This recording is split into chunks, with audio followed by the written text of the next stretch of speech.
Nakitaan ng baril sa kanyang bagang isang 14 anyos na estudyante sa Cebu. Dalawa naman ang arestado dahil sa pagpo-post ng shooting threats. Yan ang umaarangkadang balita ni Clark Pasuit.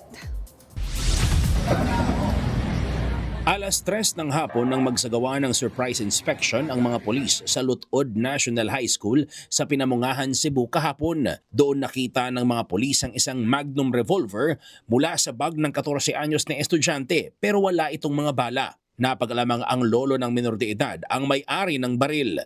Agad na itinurn over ang minor de edad sa DSWD habang ipinatawag na rin ang kanyang mga magulang. Samantala, dalawang lalaki naman ang arestado matapos mag-post sa social media ng shooting threat sa mga paaralan. Sa bayan ng Camotes, arestado ang 21 anyos na lalaking kinilalang si alias Glenn matapos magpadala ng mensahe sa Facebook Messenger ng shooting threat sa mga mag-aaral ng Bantayan National High School kahapon.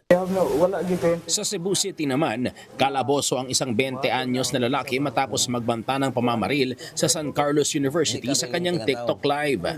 Nadalan dito sa Kabuang. Kabuang? Kung sa maka-joke ka, bugal-bugalon ka, kung sa may mong pala din. Oo, nga na, murag na ho. Kung ato pa lang ko sa una, bugal-bugal lang dito ko.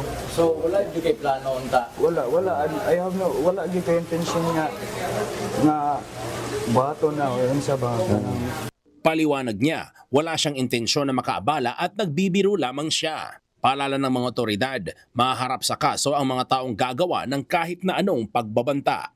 Mula sa Cebu, Clark Pasuit ng PRTV News, nagseserbisyo para sa Pilipino.